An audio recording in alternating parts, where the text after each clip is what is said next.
Days का जो यहाँ पे लिट है, डेज़ का जो लिमिट है वो 182 दिन इन करंट प्रीवियस ईयर, या फिर यहाँ और दिया है, या फिर 60 days current previous year, 360 and 365 days in last 4 year. ये इसके साथ देखना है, ये सेकंड बेसिक कंडीशन, ये फर्स्ट बेसिक कंडीशन है, और ये एडिशनल कंडीशन है। ठीक है, एडिशनल कंडीशन में दोनों देखा जाता है, यहाँ प्लस ही होगा। यहाँ या तो 182 डेज होना चाहिए, या फिर 60 days in current year, 365 days in last 4 year. ये सेटिस्फाई हो गया तो रेसिडेंट बोलेंगे, अगर नहीं सेटिस्फाई हुआ तो यहीं से बाहर नॉन रेसिडेंट बोलेंगे। अब ये सेटिस्फाइड हो गया दोनों में से कोई एक, तो यहाँ पे आएंगे, यहाँ पे आके देखेंगे 2 ईयर उसका रेसिडेंट होना चाहिए in last 10 year, and 730 days in 7 year. तो ये दोनों कंडीशन सेटिस्फाई हो गया तो रेसिडेंट एंड ऑर्डिनरी रेसिडेंट बोलेंगे, अदरवाइज नॉट ऑर्डिनरी बोलेंगे। अब यहाँ पे 100, ये जो 60 दिन है इसके ऊपर 120 दिन का कहानी आता है, बताते हैं। ये जो पहला और ये सेकंड कंडीशन है, तो ये सेकंड कंडीशन देखने का दरकार नहीं है, क्योंकि ये बहुत भयानक है। 60 डेज ये अगर ले रहा है तो मतलब 60 दिन अगर इंडिया में रह रहा है तो फॉरेन का इनकम टैक्स कर देगा। तो इसलिए बोला कि ये 60 डेज नहीं लेंगे तीन केस में। तीन केस में मेन है इंडियन सिटीजन। अगर इंडियन सिटीजन है तो लीव कर रहा है फॉर एम्प्लॉयमेंट, या फिर as a crew member of Indian ship leave India during previous year, या फिर इंडियन सिटीजन। यहीं पे एक एडिशन आ रहा है पर्सन ऑफ इंडियन ओरिजिन। ये है जो कि एम्प्लॉयमेंट के लिए बाहर, person engage outside in India, इन यहाँ जा रहा है करंट ईयर में एम्प्लॉयमेंट के लिए, यहाँ भी जा रहा है, और यहाँ पे ऑलरेडी एम्प्लॉयमेंट है और आ रहा है यहाँ पे इंडिया में। तो जब विजिट कर रहा है इंडिया के अंदर तो इसका total income excluding foreign income, हमको तो इंडिया का इनकम टैक्स करना है, तो फॉरेन का इनकम यहाँ पे नहीं, हम इंडिया का इनकम देखेंगे, exclude income from foreign. India का इनकम अगर अप टू 15 लाख है, अगर 15 लाख है तो छोटा मोटा कहानी है, बच्चा लोग है, इसको सेकंड बेसिक कंडीशन नहीं देखेंगे। लेकिन अगर इसी में ये 15 लाख एक्सीड कर गया, 15 लाख एक्सीड कर गया, तो बोला कि 60 दिन नहीं, तुमको थोड़ा लिमिट बढ़ा दे, तुमको 120 दिन पे देखेंगे। अब 120 दिन सेटिस्फाई कर गया तो फिर, अब लेकिन यहाँ पे एक और कंडीशन डाला कि तुम्हारा 120 दिन है। अब ऑप्शन आता है ना कि सेकंड कंडीशन, सेकंड बोल रहा है एडिशनल कंडीशन देखना है नहीं। एडिशनल कंडीशन देखने से पहले बोला कि अगर तुम्हारा 120 दिन हो गया लेकिन 180 दिन नहीं हुआ, लेस देन 182 डेज, तो तुम्हारा एडिशनल कंडीशन देखने का दरकार नहीं, और तुमको यहीं बनाते हैं not ordinary resident, resident but not ordinary resident. यानी 120, एक ये 60 दिन को 120 दिन करके देखेंगे। अगर 15 लाख से ज़्यादा हो रहा है तो 15 लाख से ज़्यादा हो रहा है तो 120 करके देखेंगे।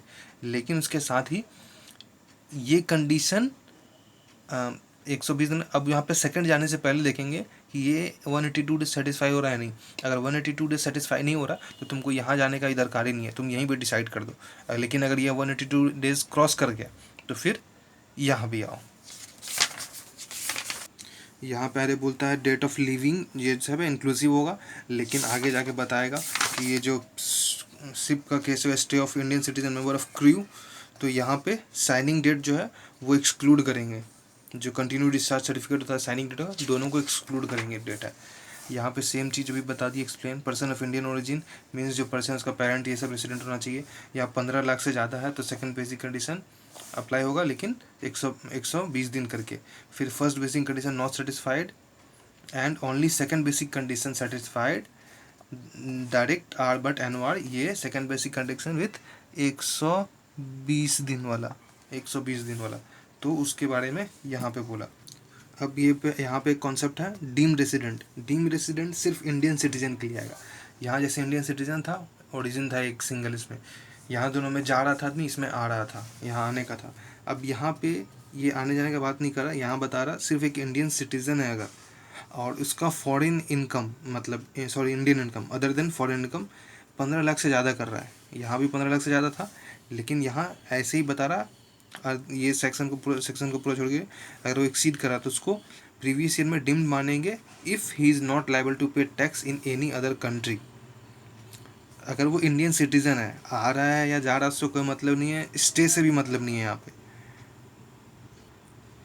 यहाँ स्टे भी नहीं काउंट किया जा रहा, बस वो इंडियन सिटीज़न है और उसका फॉरेन में कहीं भी इनकम टैक्स नहीं हो रहा, और इंडिया से वो 15 लाख रुपया कमा के चला जाएगा, तो भाई गवर्नमेंट को बर्दाश्त नहीं, तो उसको कहीं पे अलग टैक्स नहीं लगा था, तो यहाँ पे उसको रेसिडेंट करेंगे but not ordinary resident. Reason होगा रीज़न ऑफ जो not liable of tax in other country authority by the reason of domicile of residence, residence की वजह से टैक्स नहीं लगाया, जैसे कि एग्जांपल है दुबई।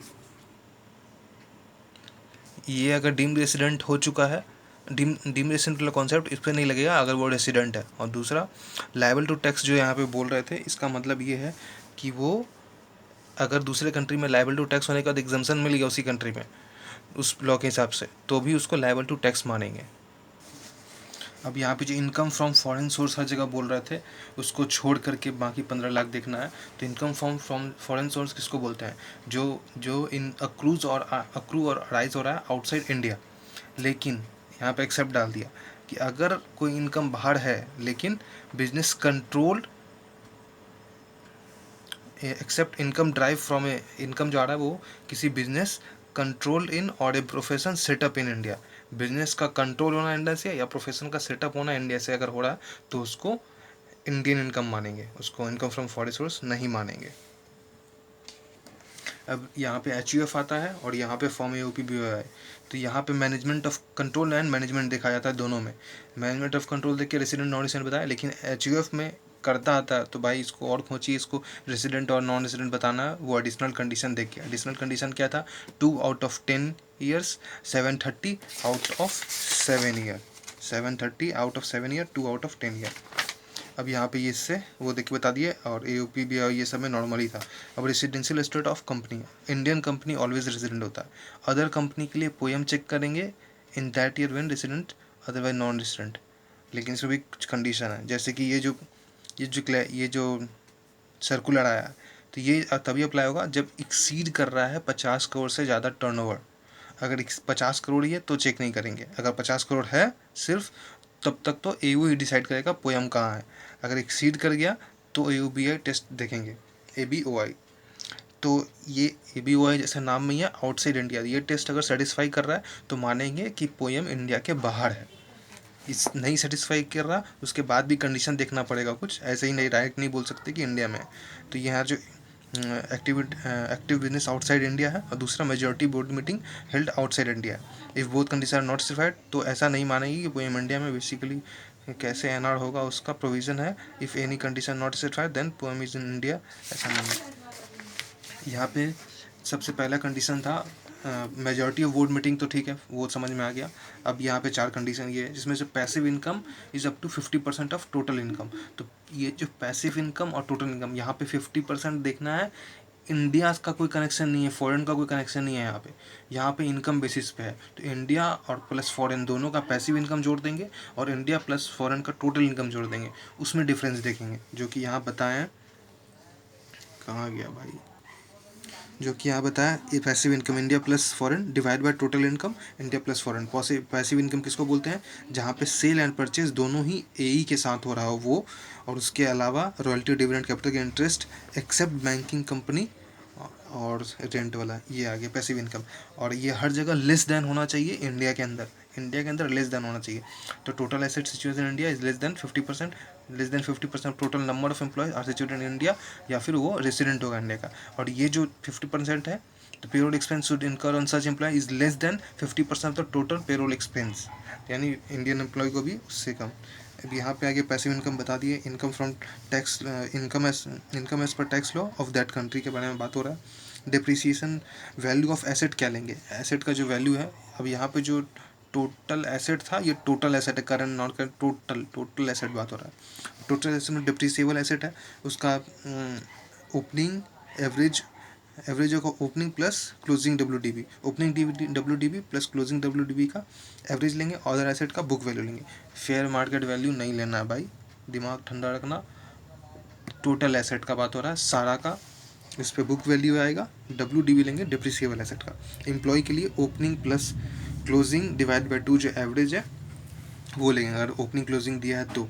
और हर साल का निकालना पड़ेगा, आगे बता रहा है प्रीवियस ईयर और प्लस 2 साल का, लास्ट 2 साल का निकालता है, तो हर साल इंडिविजुअल निकाल के फिर तीनों साल का फिर वापस एवरेज करिए, तीनों साल का एवरेज करके डिवाइड बाई 3 करेंगे। पेरोल एक्सपेंस में salary, bonus, other employee compensation, pension, ये सारा कुछ आएगा जो भी बॉन्ड किया जा रहा है एम्प्लॉय के द्वारा।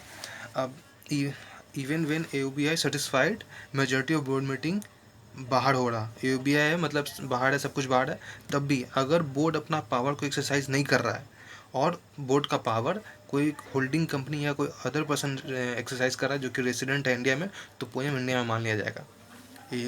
ABI जो पोएम का जो कंडीशन था ये सेटिस्फाई हो चुका। ABI टेस्ट वो द कंडीशन ये था। उसके बाद भी मान लेंगे अगर मैनेजमेंट जो है अपना पावर होल्ड एक्सरसाइज नहीं करके होल्डिंग कंपनी या पर्सन रेसिडेंट जो कि इंडिया का है वो कर रहा है तो।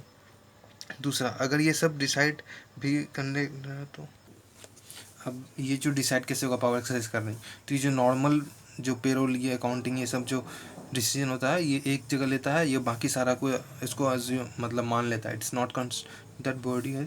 हाँ, तो अगर सबको अप्लाई करा तो ये नहीं बोलेंगे कि बोर्ड अपना पावर एक्सरसाइज नहीं कर रहा इस वजह से, ठीक है। और फिर ABI टेस्ट इफ अवेलेबल, अगर डेटा अवेलेबल है तो करंट ईयर और लास्ट प्रीवियस 2 साल का, तो प्रीवियस ईयर 2 साल का भी लेंगे तो कैसे लेंगे।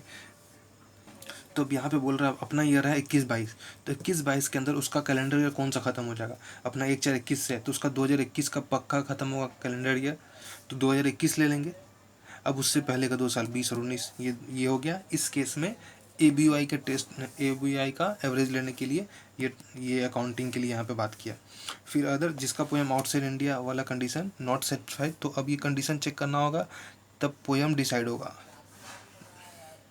ABOI नॉट सेटिस्फाइड मतलब कुछ चीज़ इंडिया में निकल गया तो अब डायरेक्ट उसको पी नहीं बोल देंगे, उसके बाद वापस चेक करना पड़ेगा। पोएम के लिए 2 स्टेज प्रोसेस ये है, 2 स्टेज प्रोसेस ये है। Person who is actually make the key management and commercial decision for conduct of company's business as a whole and place where such decision are being made, कहाँ लिया जा रहा है ये। अगर बाथरूम में बैठ के ले रहा है तो भाई तू किस कंट्री में बैठ के ले रहा है ये मैटर करता है, तू किसके लिए ले रहा है ये मैटर नहीं कर रहा, तू कहाँ बैठा है वो मैटर करता है। तो कहाँ लिया जा रहा है डिसीजन ये आ गया, ये वही बताया गया जहाँ पे डिसीजन लिया जा रहा है वो important rather than the form.